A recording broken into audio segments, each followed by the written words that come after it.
স্ক্রিনে যে ব্যক্তিটিকে আপনারা দেখতে পাচ্ছেন, ব্যক্তিটির নাম হচ্ছে কাজী নজরুল ইসলাম। এই ব্যক্তিটিকে আমি একটি প্রশ্ন করেছিলাম। প্রশ্নটি হচ্ছে, মুহাম্মদ এবং সাহাবায়ে কেরাম নারী বিক্রি করতেন কেন? জবাবে তিনি একটি মন্তব্য করেছেন, এতটাই অদ্ভুত, এতটাই হাস্যকর, এবং এই ধরনের মন্তব্যগুলো যখন দেখি তখন বেশ কিছু পাল্টা প্রশ্ন চলে আসে। প্রথমে মোহাম্মদ নজরুল ইসলাম কি বললেন সেটা শুনে আসে। হ্যালো ভাই, সুলারিন আরেক জান্ডার। আপনি জিজ্ঞাসা করেছেন মুহাম্মদ ও সাহাবায়ে কেরাম নারী বেচা কেনা কেন করতেন। কারণ এসব বুঝার আপনার বয়স এখনো হয় নাই। আরো আপনি লেখাপড়া করতে হবে, জ্ঞান বুদ্ধি কাটিয়ে এরপরে প্রশ্ন করেন, বুঝছেন? মুমিন নজরুল ইসলাম সাহেব যে কথাটি বললেন, আমি বুঝতে পারলাম যে মুহাম্মদ এবং সাহাবায়ে কেরাম বাজারে নারী বিক্রি করত।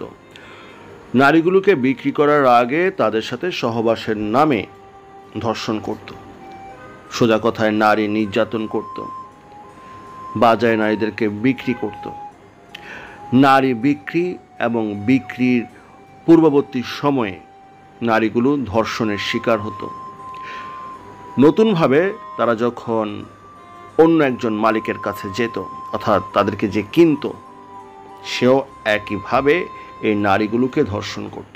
অর্থাৎ আক্রমণ চালিয়ে যে কোনো গোত্রকে, যে কোনো জাতিকে ধরাশায়ী করে দেয়া, তাদের পুরুষদেরকে হত্যা করা, তাদের নারীগুলোকে ধরে আনা, নারীগুলোকে ধর্ষণ করা, বাজারে বিক্রি করে দেয়া, পুনরায় নতুন মালিক তাদেরকে কিনবে এবং তাদেরকে আবার ধর্ষণ করবে। এইভাবেই তারা বারবার হাত বদল হবে এবং বারবার ধর্ষণের শিকার হবেই হবে। এই বিষয়গুলো বোঝার জন্য, জানার জন্য, গভীরে যাওয়ার জন্য মুহাম্মদ নজরুল ইসলাম সাহেব বলল যে আমার এখনো বয়স হয়নি, আমার চলছে 46 বছর এবং আমার এখনো বয়স হয়নি। আরও পড়তে হবে, আরও জানতে হবে, আরও বুঝতে হবে, আরও গভীরে যেতে হবে, এবং তারপর আমি বুঝতে পারবো কী কারণে, কোন প্রেক্ষাপটে, কেন, কোন ধরনের সমস্যায় পড়ে মুহাম্মদ এবং সাহাবায়ে কেরাম নারীগুলোকে ধর্ষণ করত এবং সেগুলোকে বাজারে বিক্রি করত, সেটা জানতে পারব। অর্থাৎ কতটুকু পড়লে, কতটুকু জানলে, কতটুকু বুঝলে, কত বয়স হলে মুহাম্মদ এবং সাহাবায়ে কেরামের এই নোংরা কাজটার ব্যাখ্যা পাব, সেই উত্তরটা মুমিন মোহাম্মদ কাজী নজরুল ইসলাম সাহেব এখনও দেননি। একটি ধর্ম কতটুকু দেউলিয়া হলে আজকে মুসলিমরা এই কথাটা বলতে পারে? কতটুকু তারা পরাজিত হলে, কতটুকু তারা লজ্জিত হলে, কতটুকু তারা বিব্রত হলে উত্তর না দিয়ে তারা বলছে আপনার এখনো বুঝার বয়স হয়নি, আপনাকে আরও পড়তে হবে, আরও জানতে হবে, আরও বুঝতে হবে। আমার জানার, বুঝার বা গভীরে যাওয়ার বাকিটা রয়েছে কি? কোরআন, হাদিস, তাফসির, উসুলে হাদিস, ফিকা, সিরাত সব কিছুই পড়েছি, এবং এই পড়াগুলা কোনো ওয়েবসাইট নির্ভর পড়া নয়, কোনো অ্যাপস নির্ভর পড়া নয়। সরাসরি মূল বই সামনে রেখে দিনের পর দিন, রাতের পর রাত, ঘন্টার পর ঘন্টা পড়েছি, যা জেনেছি আপনাদের সামনেই তুলে ধরেছি। শত শত হাজার হাজার ভিডিও আমি তৈরি করেছি। এত কিছু জানার পর, এত কিছু পড়ার পর, এত কিছু দর্শকদের সামনে তুলে ধরার পর যখন কোনো মুসলিমকে প্রশ্ন করা হয়, এ মুসলিম, আপনার নবী মুহাম্মদ এবং সাহাবায়ে কেরাম কেন বাজারে নারীগুলোকে বিক্রি করতো টাকার বিনিময়ে, এবং বিক্রি করার আগে তাদেরকে কেন ধর্ষণ করত? এই প্রশ্নের জবাব হচ্ছে আপনার এখনো বয়স হয়নি, তাই আপনি বুঝবেন না। আপনার এখনো পড়াশোনা বাকি আছে, তাই আপনি বুঝবেন না। আপনি এখনো গভীরে যাননি, তাই এখন বুঝবেন না। 1971 সালে পাকিস্তানি মুসলিম সেনাবাহিনী যখন লক্ষ লক্ষ বাঙালি নারীকে হিন্দু মুসলিম নির্বিশেষে ধর্ষণ করে, হত্যা করে।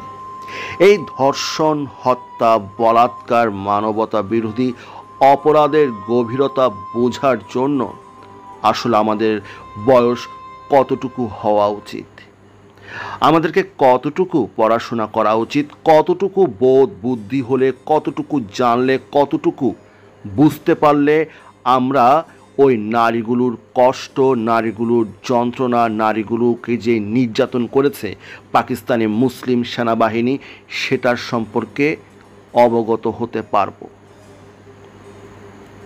এই ধরনের কারণগুলো এতটা নোংরা, এতটা খোঁড়া যে প্রশ্ন যে করে তার দৈন্যতা প্রকাশ পায়।